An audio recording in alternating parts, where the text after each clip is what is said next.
साहित्य निधि में सुनिए हिंदी के सुप्रसिद्ध लेखक मार्कंडेय जी की एक प्रसिद्ध कहानी हंसा जाई अकेला। तो शुरू करें कहानी। वहाँ तक तो सब साथ थे, लेकिन अब कोई भी दो एक साथ नहीं रहा। 10 के 10 अलग अलग खेतों में अपनी पिंडलियाँ खुजलाते हाँफ रहे थे। समझाते समझाते उम्र बीत गई, पर ये माटी का माधो ही रह गया। ससुर मिलें तो कसकर मरम्मत कर दी जाए आज। बाबा अपने फूटे हुए घुटने से खून पोंछते हुए ठठाकर हंसे। पास के खेत में फंसे भगनू सिंह हंसी के मारे लोटपोट होते हुए उनके पास पहुंचे। पकड़ तो नहीं गया ससुरा? बाप रे भैया, वे सब आ ही नहीं रहे हैं।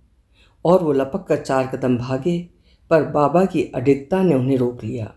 दोनों आदमी चुपचाप इधर उधर देखने लगे। सावन भादों की काली रात, रिमझिम बूंदें पड़ रही थीं। क्या किया जाए, रास्ता भी तो छूट गया, पता नहीं कहाँ हैं हम लोग। किसी मेड़ पर चढ़कर इधर उधर देखा जाए, मेरा तो घुटना फूट गया है। बुढ़वा कैसे हुक्का पटक के दौड़ा था। अरे भैया कुछ ना पूछो। मगनू हो करके हंसने लगे। इसी बीच जोर की आवाज़ सुनाई पड़ी। हंसा जाई अकेला, ई दहिया ना रही, मल्ले धोले नहाले खाले, करना हो सो कर ले, ई दहिया। 10 एक बीघे के इर्द गिर्द अंधेरे और भय में धसी हुई पूरी मंडली सिमट आई। चेहरे किसी के नहीं दिखाई पड़े, पर हंसी के मारे सबका पेट फूल रहा था। उसी बीच थूक घोटने की सी आवाज़ करता हुआ वो आया और जोर से हंसने लगा। हो गई गलती भैया, मैं क्या जानूं कि मेहरिया है। समझा तुम में से कोई रुक गया है। मगनू ने कहा, सरऊ साण हो रहे हो, अब मर्द मेहरारू में भी तुम्हें भेद नहीं दिखाई पड़ता? नहीं भाई, जब ठोकर खाकर गिरने को हुए ना, मैंने सहारे के लिए उसे पकड़ लिया।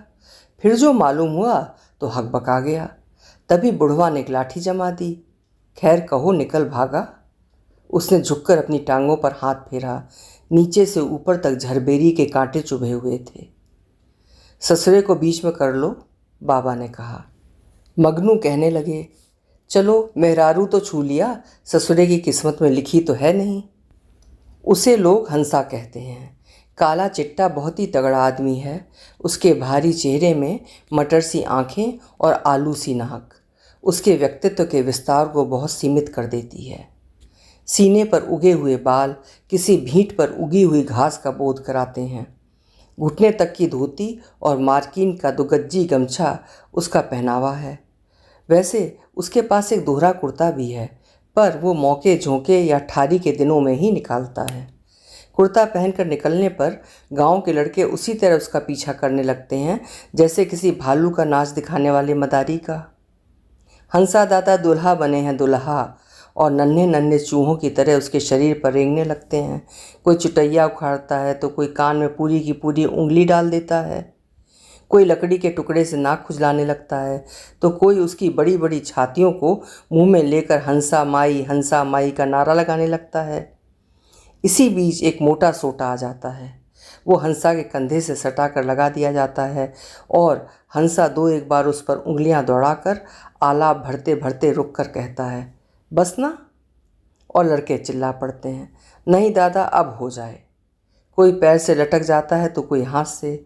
फिर वो मगन होकर गाने लगता है, हंसा जाई अकेला, ई दैया ना रही। उस दिन 12 बजे रात को गांव लौटकर हंसा सीधे बाबा के दालान में आया। लालटेन जलाई गई। हंसा अपनी पिंडलियों में धसे झरबेरी के कांटों को चुनने लगा। जैसे जाड़े में चिल्लर पड़ जाते हैं, उसी तरह हंसा की टांग में कांटे गड़े हुए थे। बाबा ने कहा, कहाँ जाएगा ठोंकने पकाने इतनी रात को, यहीं 2 रोटी खा ले।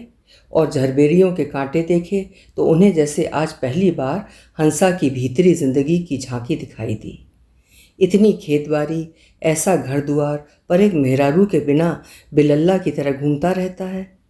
बाबा उठकर हंसा की पिंडलियों से कांटे बीनने लगे। उसे रतौंधी का रोग है, इसलिए रात को वो गांव से बाहर नहीं जाता। वो तो मजगवा का दंगल था जो उसे खींच ले गया। बाबा सरताज हैं पहलवानों के, भला क्यों ना जाते। बेर डूब गई वहीं, चले तो अंधेरा गिराया था। 5 मील का रास्ता था। हंसा 10 लोगों की टोली के बीच में चल रहा था। कई बार उसके पांव लोगों से लड़े तो लोगों ने गालियां दी और उसे पीछे कर दिया। हंसा गालियों का बुरा नहीं मानता। वो बहुत सारे काम गाली सुनने के लिए ही करता है। गांव के बूढ़े बुजुर्गों की इस दुआ से उसे मोह है। वो पीछे पीछे आ रहा था। रास्ते में एक गांव आया तो गलियों के घुमाव फिराव में वो जरा पीछे रह गया। एक झोपड़ी के आगे एक बूढ़ा बैठा हुक्की गरमाए था। उसकी जवान बहू किसी काम से बाहर आई थी। 10 आदमियों की लंबी कतार देखकर बगल में खड़ी हो गई। फिर हंसा के आगे से वो निकल जाने को हुई तो संयोग से हंसा का पांव उससे लड़ गए और अंधेरे में गिरते गिरते वो हंसा के बाजुओं में आ गई। बहू चीख उठी। बूढ़ा हुक्की फेंक कर डंडा लिए दौड़ा, लेकिन हंसा निकल गया। दूसरा डंडा उसकी बहू की ही पीठ पर पड़ा। ये गए वो गए और सारी मंडली रात के अंधेरे में खो गई। सबकी तो आंखें साथ दे रही थीं, पर हंसा खाइयों खंदकों में गिरता पड़ता भागता रहा। बाबा कांटा बीनते जा रहे थे। हंसा अपनी मटर सी आंखों को बार बार अपने भालू के से बालों में धंसाता। हाथ को कांटे मिल जाते पर आंखें न खोज पाती। रह रह कर रास्ते की वो घटना उसके सामने नाच जाती। क्या सोचती होगी बेचारी। और वो बाबा की ओर देखने लगता। बड़ी चूक हो गई भैया, समझो निकल भागे किसी तरह, नहीं तो जाने का कहती दुनिया। हमें तो यही सोचकर और लाज लग रही थी कि तुम भी साथ थे। अरे ये क्या कहता है हंसा। यही कि आपके साथ ऐसे लोग रहते हैं जिनका नाव गाँव है, कितनी हंसाई होती। हंसा कभी कोई बात सोचता नहीं, पर आज बार बार उसका दिमाग उलझ जाता था। अगर भैया चाहें तो। इसी बीच आजी पूड़ियाँ थाल में परसे हुए बाहर आईं। हंसा हड़बड़ा कर उठ गया। बहुत दिन पर भौजी को देखा था। रात न होती तो वो बाहर क्यों आती। उसने सलाम किया। थाल थामने ही जा रहा था कि उन्होंने मजाक कर दिया। कहीं डरवार डाके रहा का बबुआ जो कांटे बिनाए रहा है। कुछ नहीं कहो बहू जी, हंसा कह ही रहा था कि बाबा बोल उठे। फंसी गया था हंसवा आज, वो तो खैर मनाओ बच गया, नहीं तो वो पड़ती की याद करता। एक औरत को इसने। अब हंसी ठिठोली छोड़कर ब्याह करो, जब तक देह कड़ी है दुनिया जहान है, नहीं तो रोटी के भी लाले पड़ जाएंगे। कहते क्यों नहीं अपने भैया से। गूंगे बहरे कुत्ते बिल्ली सबका तो ब्याह रचाते रहते हैं, पर तुम्हारा ध्यान नहीं करते। खेती बाड़ी जगह जमीन सब तो है। बाबा कुछ नहीं बोले, लगा सेंध पर धर गए हों। आज ही जाने लगी तो बाबा ने तेल भेजने को कहा। तेल की कटोरी लेकर हंसा बाबा के पैताने जा बैठा। अपने पैरों में लगाओ ना हंसा, दर्द कम हो जाएगा। गजब कहते हो भैया, अरे लगाया भी है कभी तेल। और वो बाबा की मोटी रान पर झुक गया। मनो तेल पी गई ये रानें, कितने तो तेल ही लगा के पहलवान हो गए। हंसा कहने लगा। बाबा चुप पड़े रहे। और उती से लटकी हुई लालटेन में गुल पड़ गया था। धुएं से उसका शीशा काला पड़ चुका था और कालिक ऊपर उड़ने लगी थी। हंसा उठा और बत्ती बुझाकर लेट गया। बहूजी की बात हंसा के कानों में गूंज रही थी। जब तक देह कड़ी है। हंसा ने करवट लेते लेटे बूढ़े के डंडे की चोट का हाथ से अंदाज लिया और भुनभुनाने लगा। जानबूझकर तो कुछ नहीं किया, हम तो भैया की तरह मेहरारू को आंख उठाकर भी नहीं देखते। ये तो रतौनी साली जो न करावे। उसने इधर उधर आंख चलाई पर कुछ नहीं, सब मटमैला धुंध। पाला पड़े चाहे पत्थर, काम से खाली होकर हंसा बाबा के पास ज़रूर आएगा। कभी देश विदेश की बातें, कभी महाभारत रामायण की बात, कभी गांधी महात्मा की बात में उसे बड़ा मज़ा आता है। किसी ने उसे समझा दिया है कि गांधी जी अवतारी पुरुष हैं। उस दिन दालान में कोई नहीं था। शाम का वक्त था। बाबा की चारपाई के पास बोरसी में गोहरी सुलग रही थी। जानवर मन मारे अपनी नांदों में मुंह गाड़े थे। रिमझिम पानी बरस रहा था। कलुआ पाँवों से पोली जमीन खोद कर मुकड़ी मारे पड़ा था। बीच बीच में जो कुटकियाँ काटती तो कूं कूं करके पाँवों से गर्दन खुजाने लगता।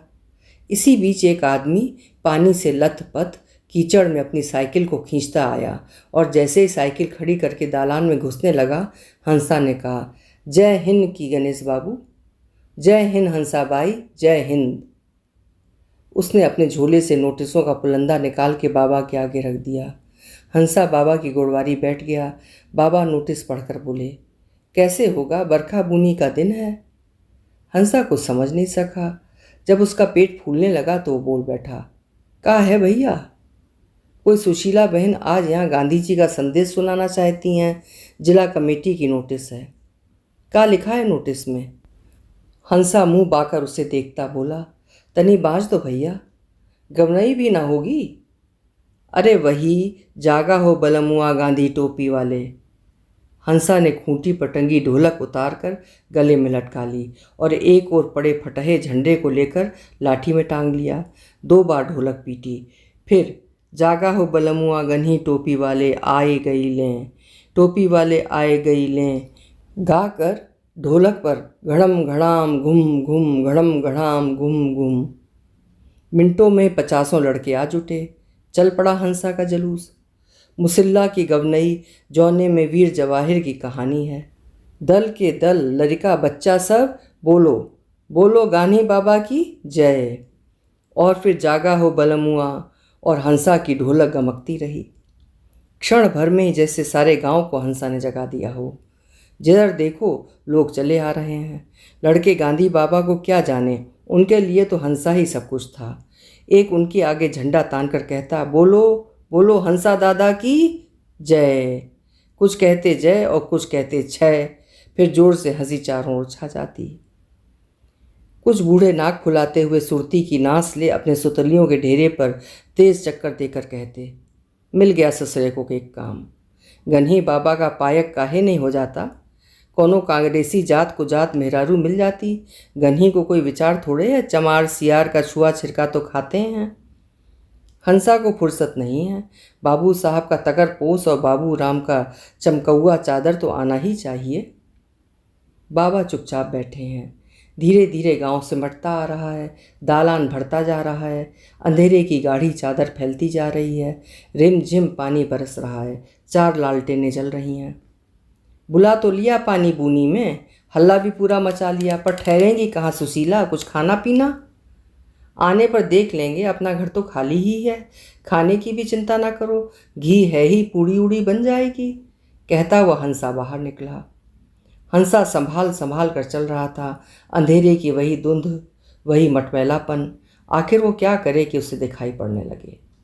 वो एक बच्चे की सहायता से किसी तरह बाबू साहब के दालान के सामने पहुंच गया। पहाड़ से तखत को सिर पर बिड़ई रखकर उठा लिया और किसी तरह रेंगता रेंगता बाबा के दालान आ पहुंचा। बाबा बहुत बिगड़े, ससुरा मरने पर लगा है। हंसा को जानकर बड़ी खुशी हुई कि सुशीला जी आ गई हैं। वो बाबा के पास बैठ उनकी बातें बड़े ध्यानपूर्वक पीने लगा। सुशीला जी हंसा के ठीक सामने बैठी थीं। लालटेन जल रही थी, पर वो देख नहीं पाता था कि वो कैसी हैं। आवाज़ तो कड़ी है, और ये गन्ने के ताज़ा रस सी महक कहाँ से आ रही है? हंसा खो गया। सुशीला का साल भर पहले का गाना, जागा हो बलमुआ गांधी टोपी वाले आए गई लें, उसके होंठों पर थिरक उठा। सांवला सांवला सा रंग था, लंबा छरहरा बदन, रूखे रूखे से बाल और तेज आँखें। कैसा अच्छा गाती थी, हंसा सोचता रहा। इसी बीच कीर्तन प्रवचन हो गया। सुशीला जी ने भी भाषण दिया और सारी ग्राम मंडली बिना विद्या के भारत देश दिन दिन होती है तेरी ख्वारी रे गुनगुनाती वापस जाने लगी। हंसा खोया बैठा रहा। खजड़ी की डिम डिम और झांझ की झंकार उसके कानों में गूंजती रही। सुशीला का पहना स्वर उसके हृदय को भेदता रहा और दंगल की शाम वाली घटना का भी उसे बार बार ध्यान आता रहा। देखो तो इन आँखों को जो न करा दें, और उसकी नसों में रक्त की झंझनाहट भर जाती। एकाएक गांधी महात्मा की सुनकर वो चौंक पड़ा और जोर से चिल्ला पड़ा, जय जय। बहुत रात बीत चुकी है। हंसा के घर में पूड़ियाँ छानने की तैयारी हो रही है। आटा गूंदा जा रहा है, तरकारी कट रही है, आग जल रही है, पर भीतर के कमरे की भंडरिया से घी कौन निकाले? हंसा वहीं इधर उधर डोलता है। उसकी आंखें सुशीला जी की आवाज़ का पीछा कर रही हैं। सुशीला जी कभी कभी संकोच में पड़ती हैं, पर हंसा के चौड़े सीने पर उगे हुए बालों के जंगल में वो खो जाती हैं। कितना पौरुषी आदमी है, लेकिन हंसा के आगे वो एक छाया मात्र हैं, जिनका बस रूप नहीं है आगे और सब कुछ है। मीठी मीठी थकन भरी आवाज़ और डाल के ताजे फल जैसी सुगंध। वो बड़ा खुश है। एक औरत के रहने से घर कैसा हो जाता है, कितना अच्छा लगता है। वो सोच ही रहा है कि घी की मांग होती है। हंसा उठता है पर चारपाई से ठोकर खाकर गिर पड़ता है। सुशीला जी दौड़कर उसे उठाती हैं। हंसा मारे लाज के डूब जाता है। धत तेरी आंखों की, और वो जल्दी से उठ खड़ा होता है। सुशीला जी उसका हाथ पकड़े थीं। चोट तो नहीं आई? घुमची की तरह की आंखें मुलमुला कर हंसा हंसता है। उसके रोए भभर आते हैं। उसका कलेजा धड़कने लगता है। कोई कहता है, हंसा दादा को रतौनी है, रतौनी। रतौंधी? तो बताओ कहाँ है कि मैं चलती हूँ साथ। मेनका के कंधे पर विश्वामित्र के उलंब बाहु, सावन की अंधियारी और बादलों की रिमझिम, बीच बीच में हवा का सर्द झोंका। दोनों आंगन पार करके बूंदों में भीगते हैं। पीछे से आवाज़ आती है, लालटेन दूँ? एक ही तो है, रहने दो, काम चल जाएगा। घर की अंधेरी भंडरिया। दोनों भटकते हैं। हंसा कुछ बताता है, सुशीला जी कुछ सुनती हैं। आंखें कुछ देखती हैं, हाथ कुछ टटोलते हैं। बहरहाल पता नहीं कहाँ क्या है। अंधेरे में जैसे आँख तैसे बेआँख। दोनों को सहारा चाहिए। कभी वो लुढ़कता है, कभी वो लुढ़कती है, और दोनों दृष्टिवान हो जाते हैं, दिव्य दृष्टिवान। सुबह कुत्तों की झाँव झाँव के बीच कारवां आगे बढ़ गया। बैलों की घंटियाँ टुनटुनाई, भुजंगे बोले, और बाबा ने उठकर अपना 56 पतरी वाला बांस का छाता उठाया और ताल की ओर चल पड़े। निरुहाई हो रही थी। रास्ते में मगनू सिंह मिल गए। लग गई पार हंसवा की नाव। क्या हुआ? कुछ ना पूछो भैया, तुम्हें खबर ही नहीं, सारे गांव में रात ही खबर फैल गई। वो ससुरा द्वारे बैठाने लायक नहीं है। कहते थे कोई राण रेवा मढ़ दो इसके कले। कल रात बाबू साहब के यहाँ पंचायत हुई। तय हुआ कि अब सभा सोसाइटी की चौकी गांव में नहीं धरी जाएगी। औरत सौरत का भाषण यहाँ नहीं होने पाएगा। बहू बेटियों पर खराब असर पड़ता है। बात यह है भैया कि राजा साहब वोट लड़ रहे हैं कांग्रेस के खिलाफ। बाबू साहब उनको वोट दिलाना चाहते हैं। आपके डर से कुछ कह तो सकते न थे, अब मौका मिला है। कैसा मौका? बाबा झुंझलाकर बोले। मगनू आकर उनके छाते के नीचे खड़े हो गए। बोले, उलट दिया हंसवा ने कल रात। क्या मतलब? सच मानो, खाना पीना नहीं हुआ। जब बहुत देर होने लगी तो बंगा ने लालटेन लेकर देखा और बाहर निकलकर सारे गांव में ढिंढोरा पीट दिया। अभी तो सर सामान लेकर घाट तक पहुंचाने गया है। बाबा चुपचाप आगे बढ़ गए। इस तरह की बात सुनकर बर्दाश्त करना उनके लिए कठिन है, पर न जाने क्यों उन्हें हंसी आ रही थी। तभी दूर से हंसा की भारी आवाज़ सुनाई दी। जग बैल मौलू जुलुम कैलू ननदी, जग मैल मौलू जुलुम कैलू ननदी। ब्रह्मा के मौलू किस्नू के मौलू, शिवजी के नचिया नचलू मुरी ननदी। बाबा खड़े थे। हंसा धीरे धीरे पास आ गया। अंधेरा छट गया था। हंसा डर गया। कैसे खड़ा हूँ भैया के सामने, कैसे? कुछ देर दोनों चुप रहे। बाबा ने देखा हंसा के हाथों में खद्दर के कुछ कपड़े थे, पर उसकी निगाह नीचे ज़मीन पर धंसी थी। हंसा, बाबा कड़ी आवाज़ में बोले, जहाँ पहुँच गए हो वहाँ से वापस नहीं आना होगा। भैया बोटी बोटी कट जाऊँगा, पर यह कैसे हो सकता है? हंसा जाने लगा तो बाबा ने कहा, घर जाकर सीधा सामान बांधे आना। आज मछली पकड़वाऊँगा, वहीं खावा पर बनेगी। अच्छा भैया, कहकर हंसा अपनी बटन सी आँखों को पोंछता हुआ चला गया। गांव भर में चुनाव की धूम मची थी। बाबू साहब बभनौटी के साथ कांग्रेस का विरोध कर रहे थे। उनके पेड़ों पर इश्तहार टांग दिए जाते तो उनके आदमी उखाड़ देते। किसान बुलवाए जाते, उन्हें धमकाया जाता। खेत निकाल लेने की, जानवरों को हकवा देने की बात कही जाती और हंसा सुशीला की कहानी का प्रचार किया जाता। भ्रष्ट हैं सब, इनका कोई दीन धर्म नहीं है, गानी तो तेली है। और हंसा अब पूरा स्वयं सेवक बन गया है। खद्दर का कुर्ता धोती और हाथ की लंबी लाठी में तिरंगा। बगल में बिगुल लटका रहता है और वो बापू के संदेश की पर्ची बांटता फिरता है। बाबू साहब जो कहें मान लो, पूरी मिठाई राजा के तम्बू में खाओ, खर्चा खुराक बाबू साहब से लो और मोटर में बैठो, लेकिन कांग्रेस का बक्सा याद रखो। वहाँ जाकर खाना पीना भूल जाओ। कांग्रेस तुम्हारे राज के लिए लड़ती है। बेदखली बंद होगी, छुआछूत बंद होगा, जनता का राज होगा। एक बार बोलो बोलो, गांधी महात्मा की जय। जय। घर घर में कंठ कंठ में सुशीला के मनोहर गानों की धुनें गूंजने लगी। गांव के बच्चे हंसा दादा के पीछे हाथों में अखबार के रंग कर बनाई गई झंडियां लिए इधर से उधर चक्कर लगाया करते थे। उन्हीं दिनों गांव में रामलीला होने को थी। बाबू साहब की पार्टी के राम लक्ष्मण बने थे और रावण बनने वाला कोई नहीं मिलता था। लोग कहते रावण बनने वाला मर जाता है, कोई तैयार ना होता था। बाबा दशमी के मालिक थे। हंसा कैसे बर्दाश्त करता कि लीला खराब हो। ऊपर से सुशीला जी लीला खत्म होने पर भाषण करने वाली थी। हंसा सोचने लगा क्या हो। सहसा लड़कों ने तालियां बजाईं और हंसा दादा को घेर लिया। जल्दी जल्दी काला चोंगा रावण के गले में डाल दिया गया और सिर पर पगड़ी बांधकर 10 मुंह वाला चेहरा हंसा दादा ने पहन लिया। हाथ में तलवार ली और गरज कर बोले, मैं रावण हूँ, कहाँ है दुष्ट राम। एक बच्चे ने अपनी छड़ी में लगा हुआ तिरंगा झट दशानन के सिर पर खोस लिया और सब लोग जोर से हंसने लगे। उसी भीड़ में से किसी ने चिल्लाकर कहा, गांधी महात्मा की जय, जय हो। रावण भाषण देने लगा, भाइयों, राम राजा थे, देखो छोटी जात का कोई कभी राम नहीं बनने पाता। राक्षस सब बनते हैं, ब्राह्मण, कालू, भुलई, फेद्दर, सभी की पार्टी है हमारी। ये जनता की लड़ाई है, बोल दो धावा। और हंसा हाथ पांव हिलाता आगे चल पड़ा। पीछे पीछे सारी राक्षसी सेना। किसानों के बंदर बने लड़के भी अपना चेहरा लगाए गदा लिए जनता की पार्टी में शामिल हो गए। राम बेचारे अकेले बैठे रह गए। रामायण बंद हो गई। तिवारी चिल्लाने लगा, पर कौन सुनता है। गानी महात्मा की जय, हंसा दादा की जय। बाबा हंसी के मारे लोटपोट हो रहे थे। उनसे कुछ कहते ही नहीं बनता था। राक्षसी सेना के काले रंग में रंगे मुंह और हाथों में तिरंगे झंडे देखकर लोग राम के लिए खरीदी मालाएं हंसा के ही ऊपर फेंकने लगे। इसी बीच सुशीला जी तीर की तरह भीड़ में घुसी। कौन बना है रावण, क्या तिरंगा इसलिए है। उन्होंने हाथ से चेहरे को ठेल दिया। सहसा हंसा को देखकर वो पसीने पसीने हो गई। यही स्वयं सेवक हो, बदनाम करते हो झंडे को, बंद करो ये सारा तमाशा, होने दो रामलीला ठीक से। सब लोग अपनी जगहों पर लौट गए। बाबा चुपचाप खड़े थे। सुशीला जी अपना झूला संभाले उनकी बगल में आ खड़ी हुई। लड़ाई चलती रही। नगाड़े और ढोल बजते रहे।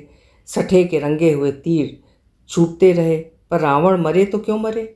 चौपाई बार बार टूटती। व्यास बार बार कहता, सो जाओ, पर कौन सुनता है। हंसा की सेना क्यों हारे। इसी समय लक्ष्मण को जमीन से ठोकर लगी। वो लुढ़क पड़े। उनका मुकुट गिर गया। आगे पीछे दौड़ते दौड़ते राम को चक्कर आ गया और उनको उल्टी होने लगी। सारे मेले में शोर मच गया। जीत गई जनता की फौज, हंसा दादा की पार्टी ऐसे ही वोट जीत लेगी। इधर दिन रात सुशीला जी खंजड़ी बजाती घूमती रहती और रात हंसा के घर लौट आती। दूसरे दल के लोगों ने चिट्ठियां भिजवाईं, सुशीला जी को यहाँ से बुला लिया जाए, जनता पर बुरा प्रभाव पड़ रहा है।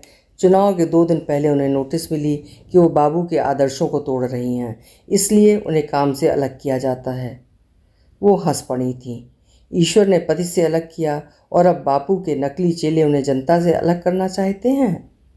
उनकी खंजड़ी और ज़ोर से बजने लगी। उनका स्वर और तेज़ हो गया। चुनाव के 2 दिन रह गए। सुशीला जी बीमार पड़ गईं। हंसा के घर में उनका डेरा पड़ा था। वो बुखार की जलन सह रही थीं, पर किसी को अपने पास बैठने नहीं देती थीं। रात जब हंसा लौटता तो वो उससे कहती, तुम सुनाओ अपना भजन, और हंसा बिना कुछ सोचे विचारे गाने लगता। हंसा जाई अकेला ई दहिया न रही। फिर प्रचार का समाचार लेकर वो उसके रोए भरे सीने में मुँह छुपा लेती। चुनाव का दिन आ गया, लेकिन सुशीला जी बिस्तर से नहीं उठी। किसानों की जय जयकार करती हुई टोलियां गुजरती तो वो अपने बिस्तर में तड़प कर रह जाती। हंसा उन्हें बहुत रोकता, पर वो उठकर उनसे मिलती। बाबा बहुत समझाते, पर ना मानती। चुनाव के दिन डोली में उठाकर वो पोलिंग पर ले जाई गईं। वहीं पेड़ के नीचे बैठे बैठे उन्हें कई बार चक्कर आया और वो बेहोश हो गईं। वोट पड़ता रहा। किसान राजा साहब के कैंप में खाना खाते, उनकी मोटर में आते और वोट डालते कांग्रेस के बकस में। उन्हें स्वराज मिलेगा, उन्हें आज़ादी मिलेगी, ये सब सोचते थे। तीसरे पहर जोर की बारिश आई। सुशीला जी छाया में जाते जाते भीग गईं। बाबा ने उन्हें डोली में बैठाकर घर भेज दिया। चुनाव चलता रहा। हंसा भूत की तरह काम में जुटा था। बहुत देर पर उसे सुशीला की याद आती तो मन को दबाकर फिर पर्ची बांटने लगता। बहुत कम ओट राजा के बक्से में गिरे। शाम हो गई। राजा का तंबू हारे हुए कर्मचारियों से भर गया। हंसा उन्हें देखकर जाने क्यों क्रोध से जल रहा था। उसे बार बार सुशीला की याद आ रही थी। भैया, कुछ और होना चाहिए। मुझे चले जाने दो हंसा। और 25-30 लोग हंसिया लेकर राजा साहब के तंबू की डोरियों के पास खड़े हो गए। कौन जाने क्यों खड़े हैं। हंसा ने विजय का बिगुल फूका और सारा तंबू 1 मिनट में ज़मीन पर था। जोर का शोर मचा। किसानों ने जय जयकार की और लोग अपने घरों को वापस चले गए। सुशीला जी को निमोनिया हो गया। उनकी सांस फंस गई। बाबा रात दिन उनके पास बैठे रहे। हंसा ने ज़मीन आसमान एक कर दिया, पर फ़ायदा ना हुआ। वो बार बार महात्मा जी का नाम लेती, हंसा से उसका भजन सुनती और आंखें बंद कर लेती। चुनाव का नतीजा सुनाया गया तो नेता लोग मोटर पर चढ़कर सुशीला जी से माफ़ी मांगने आए, पर सुशीला जी ने मुंह फेर लिया, जैसे वो कहती हूँ, मैं तुम्हारे कर्तव्य जानती हूँ। और हंसा उठकर बाहर चला गया। अंत में एक दिन सुशीला जी की सांसें बंद हो गईं। हाय मच गई। बच्चे फूट फूट कर रोने लगे। हंसा ने बकरी के लिए पत्ता तोड़ने वाली लग्गी में तिरंगे टांग कर हाथों को ऊपर उठा लिया और अपना बिगुल फूंकने लगा। उसकी हंसी लोगों के मन में भय पैदा करने लगी, पर वो हंसता रहा। आज तक गांधी, महात्मा, जवाहिर लाल और जनता की फौज, यही 3 शब्द वो जानता है। लड़के अब भी उसी तरह उसे घेरे रहते हैं, पर पहाड़ की तखत को वो उठा नहीं सकता। हाँ, उठाकर ले जाने वालों को देखकर वो ज़ोर ज़ोर से हंसता है और घंटों हंसता रहता है। उसके खेत में घास उगी है, मकान ढह गया है, पर लग्गी में फटा तिरंगा और सुशीला का दिया हुआ बिगुल अब भी टंगा रहता है। कभी कभी वो गंदे कागज़ दीवारों पर साटता फिरता है और कभी सारे गांव की गलियां साफ कराता है। आज़ादी मिली तो उसे रुपए मिले। राजनीतिक पीड़ित था वो, पर वो रुपयों की गड्डी लेकर हंसता रहा और फिर उन्हें गांव की दीवारों में एक एक कर टांग आया। 2 बार लोग उसे आगरे ले गए, पर कुछ ही दिनों बाद फिर हंसा जाई अकेला का स्वर गांव की फिज़ा में गूंजने लगता। अब भी कभी कभी वो आज़ादी लेने की कस्में खाता है। उसके तमतमाए हुए चेहरे की नसें तन जाती हैं और वो अपना बिगुल फूंकता हुआ कभी धान के खेतों, कभी ईख और मकई के खेतों की मेढ़ों पर घूमता हुआ गाया करता है, हंसा जाई अकेला। अभी आप सुन रहे थे मार्कंडेय जी की लिखी हुई कहानी हंसा जाई अकेला।